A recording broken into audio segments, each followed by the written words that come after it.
Welcome to the deep dive.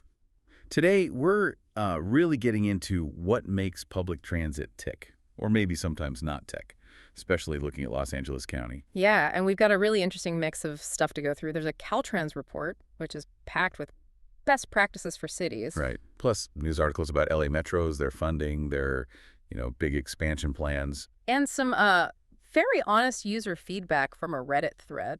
Pretty eye-opening stuff. Definitely.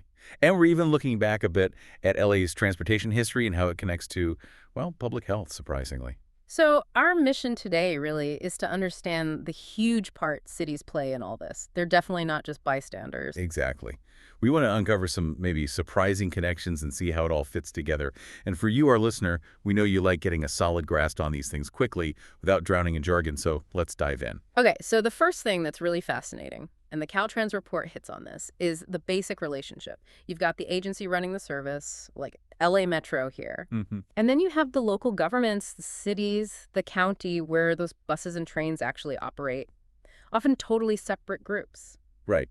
And Metro can't just, paint a new bus lane tomorrow if they feel like it. No way. They need permits, they need cooperation. The cities own the streets, the sidewalks, the basic infrastructure. And that's where it gets critical, doesn't it? The Caltrans report makes it super clear.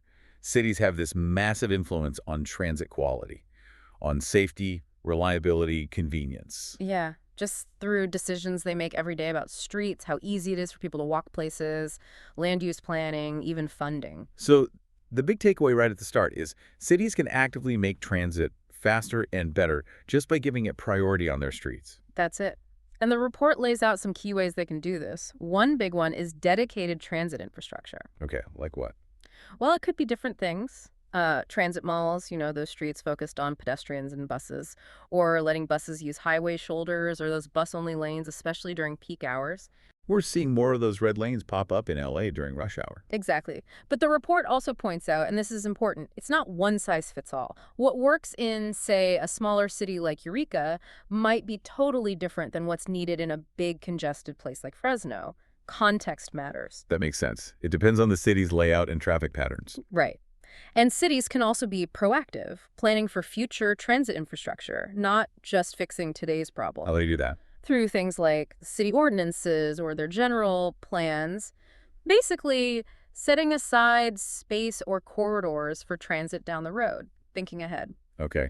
And then there's the everyday experience, right? The bus stops. Yeah, the report gets into that too. City policies are huge for deciding where stops go and what amenities are there. We're talking basics, like trash cans, maybe a bench, a shelter if you're lucky, lighting.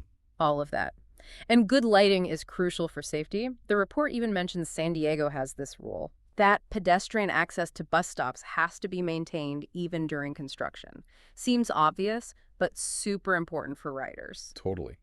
Nothing worse than a blocked sidewalk when you're trying to catch a bus. What about making the buses actually move faster? Good question. That brings us to traffic signals. Things like transit signal priority or TSP. TSP. That's where the bus kind of gets a longer green light. Sort of, yeah. It helps them get through intersections quicker.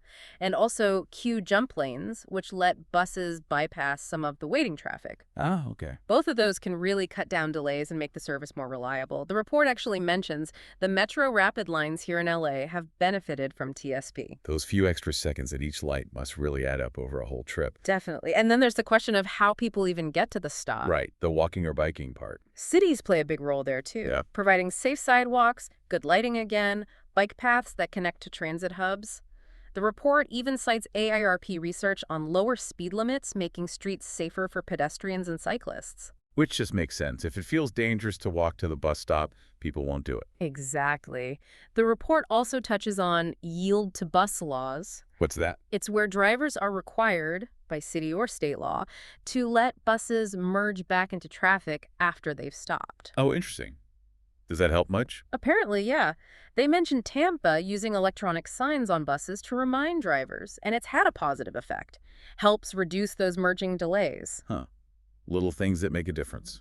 What else? Well, something easily overlooked, bus layover areas. Where the bus is parked between runs. Heck yeah. Or driver breaks. Precisely. Cities need to help identify and provide those spots. It's essential for operators to get their breaks and for the whole system to run smoothly. Yeah, without those, you could get service disruptions, I imagine. For sure. And finally, on the planning side, the report stresses that cities should have their own transit plans that mesh with the regional agencies' So plans. not just leaving it all up to Metro, for instance. Right. And making sure transit is considered in all transportation studies, not just tacked on as an afterthought. Okay, so cities have all these tools for the operational side. But the report also digs into land use, right?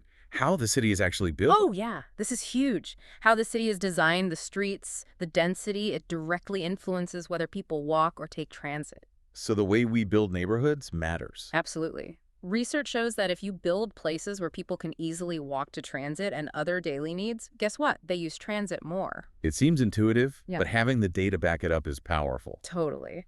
And the report mentions specific metrics, like how connected the street grid is.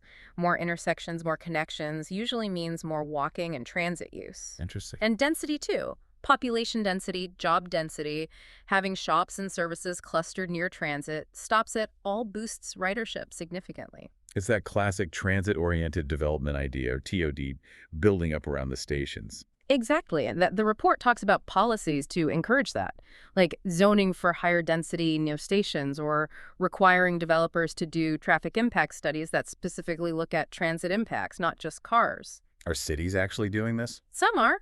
The report mentions San Francisco and San Diego as examples, requiring TOD and even things like developers providing transit passes in those areas. So actively shaping development to support transit. Right. And it's not just the big zoning stuff, it's also urban design details. Like what? Things like managing parking, maybe less required parking, more limits, making streets feel comfortable for pedestrians, not just cars.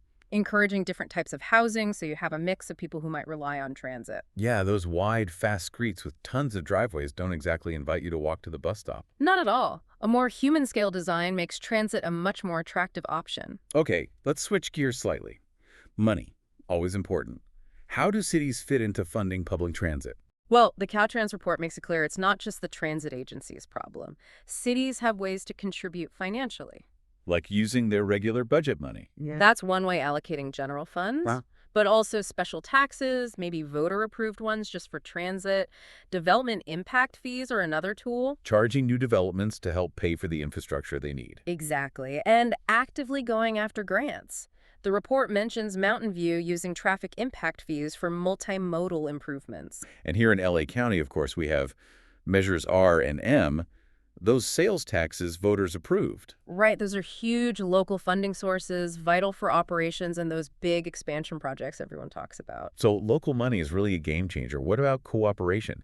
How do cities and agencies work together effectively? The report highlights a few models. You've got multi-city policy groups, which makes sense when one agency serves lots of different cities. Helps coordinate things. And cities participating in regional rider advisory committees, giving riders a direct voice. Then there are unique setups. Like in Fresno, the transit agency is actually a department of the city government. Talk about close coordination. Wow, okay. And Riverside has this consortium called T. Now, bringing the agency and communities together, San Diego has a mobility board that advises on all sorts of transportation modes. So lots of ways to do it. But the bottom line is collaboration is key. It works best as a team effort. Definitely. Now, maybe we can pivot a bit and look at some of the maybe missed opportunities or specific challenges, especially here in LA, drawing from all our sources. Yeah, let's get into the LA specifics, including that Reddit thread. Okay, well, the Caltrans report itself points out some tricky policy areas, like federal rules, FTA charter regulations. Right.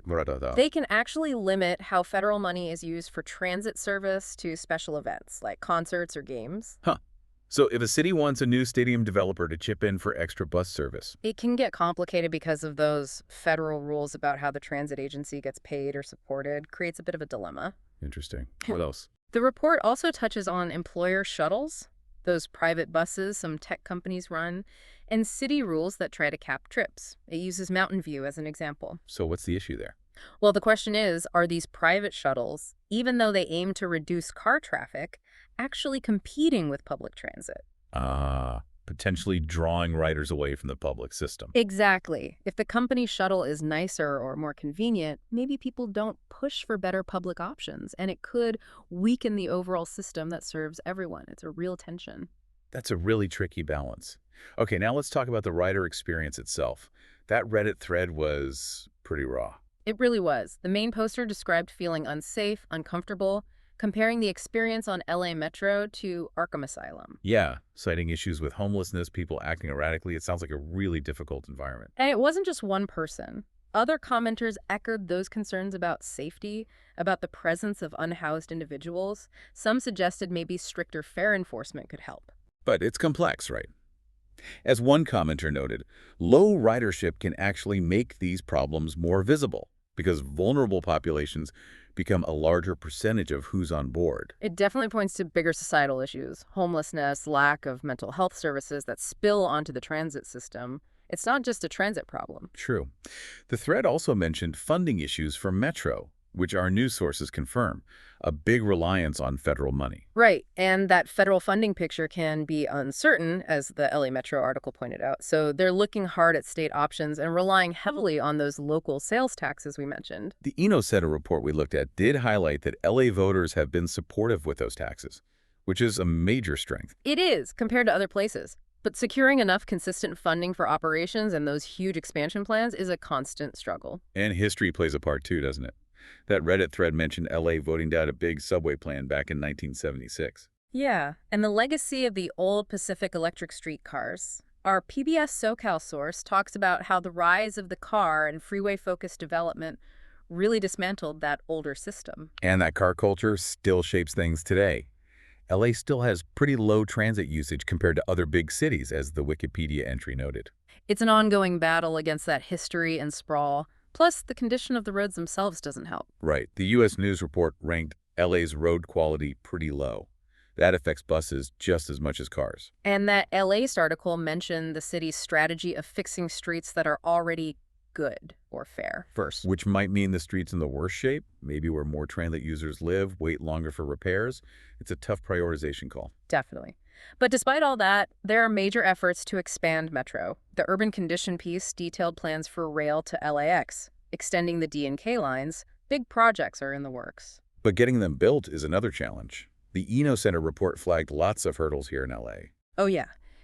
Community requests, super long environmental reviews, moving utilities is a nightmare, sometimes outdated design standards. It all adds delays and costs. So even with the funding and the plans, actually delivering the projects is tough. Very tough. And one last crucial point from that Center for Care Innovation source, transportation's impact on health. Oh, so? It highlighted clinics struggling because patients literally couldn't get reliable transportation to their appointments. It frames transit not just as convenience, but as essential access to healthcare. Wow. It really connects everything. Okay, so wrapping this all up, this deep dive makes it crystal clear. Cities aren't passive. They are active architects, really, of their transit systems. Absolutely. Their policies, their decisions on streets, land use, funding, it all has this profound impact on transit operations, safety, and who actually rides it, often in ways people don't even realize. For me, one of the most surprising things was that potential conflict between employer shuttles and public transit. Good intentions potentially creating unintended negative consequences. Yeah. It's a really nuanced issue. And hopefully by understanding these city-level actions, you, our listener, get a richer, more complete view of urban transportation, whether it's in LA or your own community. Definitely. So here's a final thought for you to chew on. Considering everything we've talked about, the infrastructure challenges, the land use patterns, funding, safety concerns, all of it, what do you think is the single most impactful change the city of Los Angeles could make right now to significantly improve public transit? And why that specific change? It's a tough question with lots of angles to consider. We really encourage you to keep thinking about this. Maybe even look into what your own local city is doing on transportation policy. Yeah, it's fascinating stuff once you start digging into who's actually shaping how we all get around.